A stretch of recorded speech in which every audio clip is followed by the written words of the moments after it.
See, instead of giving lectures, I would like to solve puzzles here in front of you. Let's all solve a puzzle through 6th class, 7th class textbooks. See, this is a puzzle given in UPSC Civil Service Examination. I cannot say it is a question, previous year question, because I always consider this as a game. It is a game to solve the puzzles always, like you do online games, right? So likewise, here on 21st June, the sun, it is saying about on 21st June. Yeah. Yeah. Okay. Okay. Okay, right. Sure. No problem. See, if you see the question there on 21st June, the sun, what does it happen usually? On March 21st, and June 21st, and September 22nd, and December 21st. Have you heard about these dates anytime? Okay, no problem. Let me give you some clarity that, have you heard about Scandinavian countries? Sweden, Finland, these are the Scandinavian countries. So you witness continuous daylight there for 24/7 during the time of March 21st. Especially June 21st. This June 21st, the Scandinavian countries witnessed continuous daylight because they are located in Arctic Circle, above 66.5 degrees Arctic Circle.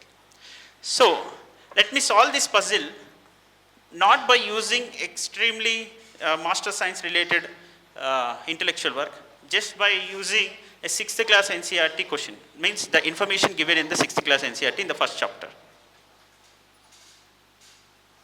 Look at this diagram.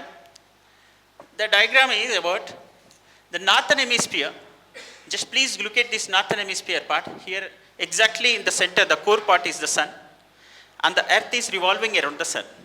I think you might have known about the rotation and revolution of the earth. Yeah, earth rotates around its axis and revolves around the sun.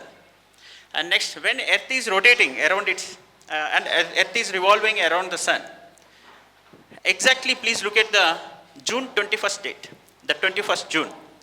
The northern hemisphere is experiencing continuous daylight because of the inclination of Earth's axis towards the sun.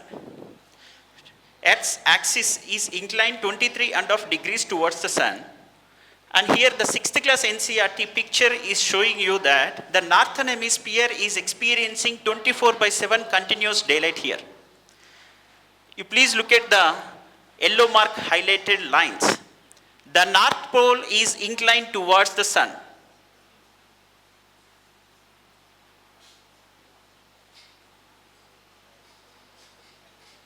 Here, the yellow mark, the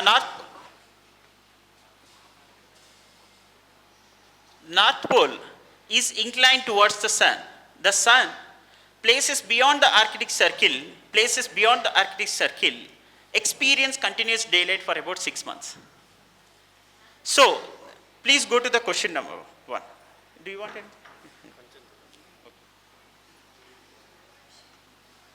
Please see this question once again. On 21st June, the sun, Suryudu udayinchadam astamichanam. Have you heard about this? Sunrise and sunset. So, when Earth North Pole is experiencing continuous daylight on 21st June, when North Pole is experiencing continuous daylight on 21st June, does sunset? Is there any sunset? No. Sun always rises. The sun doesn't set. So, the sun doesn't set below the horizon at the Arctic Circle on 21st June. And this question is picked up from 6th class NCERT textbook. So, this is an IAS exam question in 2019. Let me show one more question here.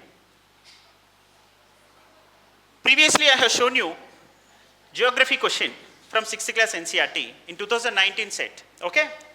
And see, now I am coming to this 2021. This recently happened exam. It was conducted very recently. And I have also given you an example related to 6th class NCERT and coming to this polity example. Because you have geography, polity, history, environment, SNT, these are the part of your general studies. And coming to this one, the 6th NCERT, With reference to Madanapalli, this is 36th question from set A. Coming Madanapalli of Andhra Pradesh, which one of the following statements is correct? Madanapalli of Andhra Pradesh. Here, Madanapalli of Andhra Pradesh is a place where Ravindranath Tagore translated the national anthem from Bengali to English. It is a place. Where was it taken?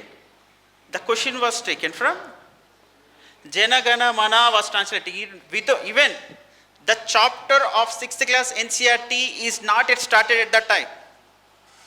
Even first chapter was not at all started. Before starting the chapter, each textbook consists of national anthem, preamble of the constitution. Here, under the national anthem, translation of national anthem was there, and there is a small note point, if you can witness, just ant-shaped size of the letter. A small note point there. Jana Gana Mana was translated by Guru Dev Ravindranath Tagore from Bengali to English in February 2019 at Madanapalli in the district of Chittoor. Please go through the statement. It is a small note point. Directly that statement was taken from 6th class NCERT without even starting the chapter. They have given question as for IAS exam in preliminary examination. So do you think is it a master science exam? Genuinely. So okay, not only 2 examples. Let me show you one more thing. It is a 36th question from 2021 UPSC set A. Already the polity textbook is over, which is in front of the examiner. He has picked a question from 6th class NCERT. Next he went to 6th class history textbook, that is our past one. Because he has picked a question from polity, next he is going to history book. That is from 37th. Here look at this question. This is 37th question. Same set A, same year. The question was in 36th question that was picked from 6th class NCERT. Now they have taken this question from history textbook, our past one. What does it mean? Here consider the place, Burjahom, a place which is known for pit houses, which is located in the present day Kashmir. Pit houses means where coal breezes are heavy, it is quite difficult for them to sustain. Therefore, they dug and they live in the pit houses. Okay, to maintain themselves warmer in the cold breeze areas. So, pit house, like a dog also maintains such a kind of temperature balance themselves, right? Simply, a simple application oriented question. Anyways, this is a match the following question. Burjahom is known for pit houses given in the 6th class NCERT 18th page, but they have asked as rock constraints. So therefore, that match is incorrect. You can eliminate that one. So this is immediately after 36th question, after picking question from polity, and they have taken this question from history. One more such. Please look at that. Dauli, Irragudi, Jaugada, these are the rock cut edicts. Rock cut edicts means inscriptions which were inscribed on the rocks. By whom? Under the reign of Ashoka. I think you might have heard about Ashoka, the great king. Okay. So he was from Maurya dynasty 2000 years ago, Ashoka. Here Dauli, Irragudi, Jaugada, Kalsi match the following location of the state. See, this is also direct statement taken from where? Direct map was depicted from Themes in Indian History Part 1 from NCERT, intermediate textbook. Intermediate NCERT textbook, and not only from intermediate textbook, I can also show you the same map from 6th class NCERT, history, our past one. See, yeah, type. Look at the locations. Please press the right one.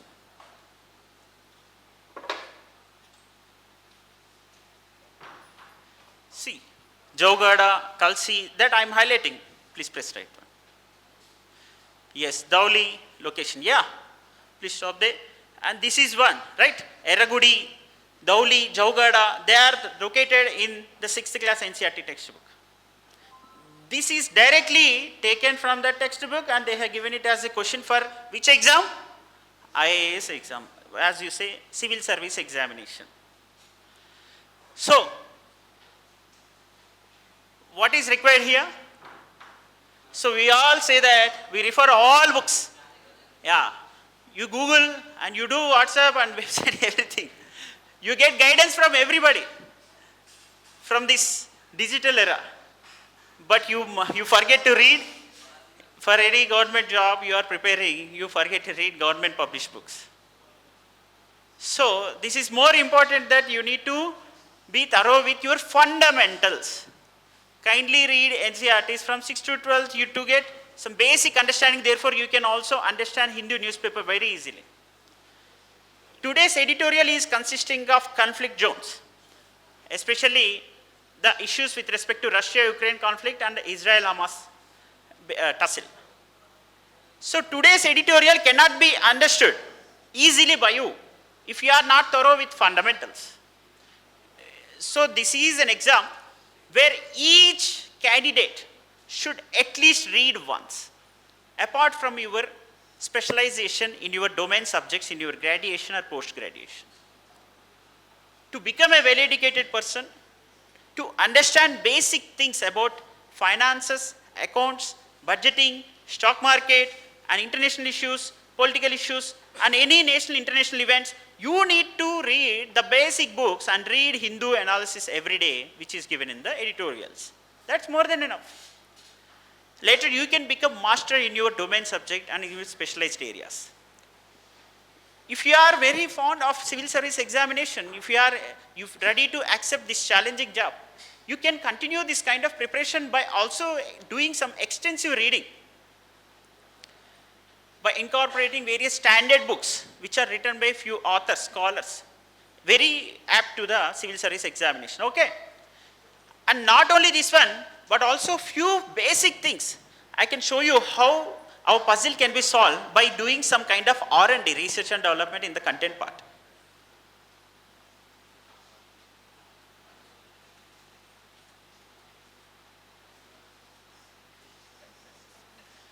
Look at this one. I have already told you that we are solving the puzzle, we are playing a game here instead of reading the subject. I feel that kind of impression must come into your mind while I am discussing. Which one of this is a 2022 UPSC question paper. Which one of the following has been constituted under Environmental Protection Act 1986? 1986, the Central Groundwater Authority, which is a body constituted under Environmental Protection Act 1986, and at least 50 times Hindu newspaper would have discussed that year regarding this Environmental Protection Act. Every time always Hindu discusses the environmental issues, impact assessment, and various evacuation issues with respect to conflict zones. All these areas are several times asked in UPSC only. So please go to that one. This was directly taken from, please go to that question in 2020. Central Groundwater Authority was formed under Environmental Protection Act, which is a statement, which was a question in 2019. Directly they have taken that statement under Environmental Protection Act, Central Groundwater Authority was established, which is a question in 2022. So if you go through that question, you can solve this question. This was also UPSC previous year question in 2019, which has come directly in 2022, direct question. So likewise, I will show you 10 more such one, very in a fast-paced manner. Please go through it. Yeah, please click right, ma'am. Yeah. Same, 2019. There are thousands of species on this earth. And bird species, ornithologist Ali can also cannot find thousands of bird species on this earth. How can you find that this mashir, that is not part of the bird community? It is quite difficult for you, irrespective of your specialization involved in it. But it is possible if you have certain level of logical sense of understanding the pattern of the exam in competitive exams. Please go through that. Consider the following pairs here. Blue-finned mashir, which is a fisheries community, asked in 2019. Therefore, by default, it is from fisheries. Therefore, it is not related to bird community. Which of the following is not bird community? Mashir is there, the suffix word. You can comfortably take that one. So, this is the edge factor in a competitive exam. Out of 5 lakh people, only 10,000 will be selected for mains. It is an edge factor. Who has such a level of logical sense and right guidance can crack through this exam. It is very easy for you to crack this exam.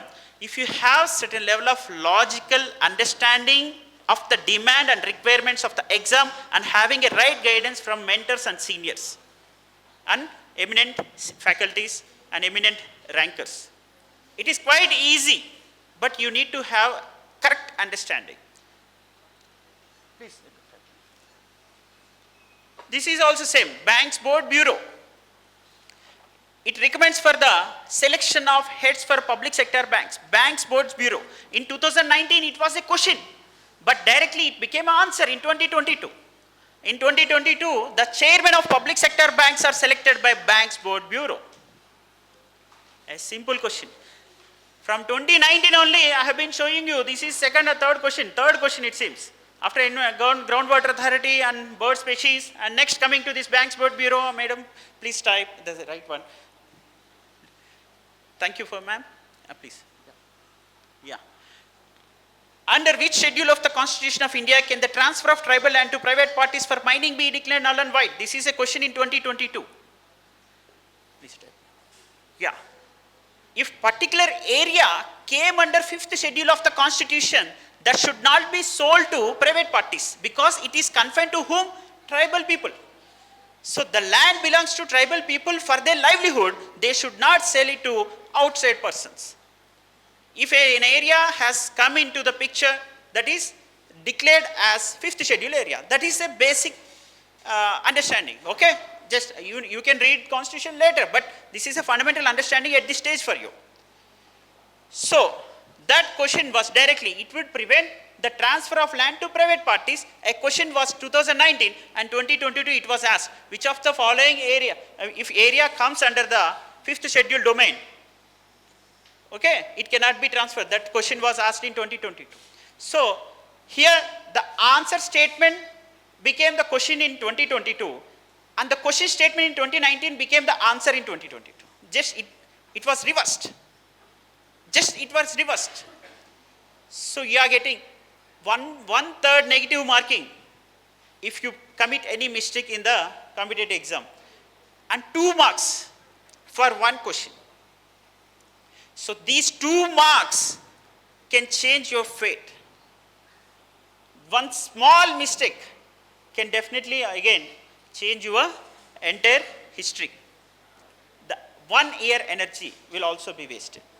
So one serious understanding and sincere following of a perfect guidance and mentorship can definitely help to crack this exam. Not only this one, any exam, but you need right understanding of the exam, that is reading the fundamentals, having conceptual clarity and going through the previous year questions conducted by that exam only and the government published books and reading the daily current issues from eminent authors given in Hindu analysis. This is more than enough for you. Only thing that he requires from you is not intelligence, but certain qualities and personality traits, that is consistency, dedication, passion.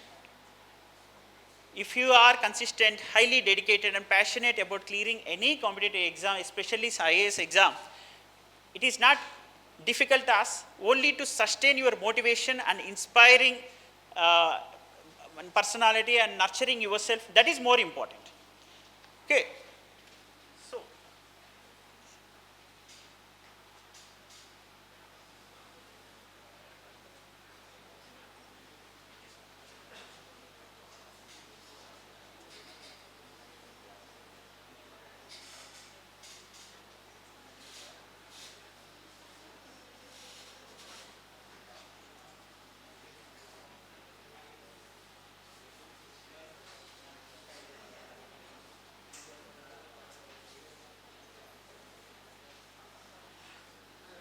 Suppose you have opted to prepare for civil service examination. If you are unable to crack through it in the first attempt, what could be the possible solution for you? What are the alternate career options? Irrespective of your interest and passion to clear any competitive exam also, what could be the possible option available for you after your graduation? Because after graduation, you will have your own independent decision making. You know the struggle of career. other people can suggest you and motivate you, but you are the final person to take the decision. So what can be the possible alternate career choices available for you? Here, when you prepare for any exam, you should have a plan B associated with it immediately. Therefore, you will be secured. For example, for civil service exam, there are 2 stages. One is prelims and second mains, but there is no third stage, that is personality test. This is also part of mains examination, second stage only. So these are the choices available for you. During your civil services exam preparation, you need to prepare CAPF. You can also prepare for Central Armed Police Force exam, CAPF, and Combined Defense Service exam, and next Common Law Admission test, Central University entrance test, and you can write Staff Selection Commission, which is part of your aptitude reasoning, and bank IBPS exams, and State Service Commission exams. These are also part of your preparation journey.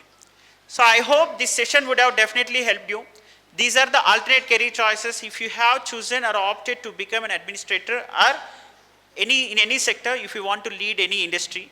This session would have helped you. All the very best and thank you.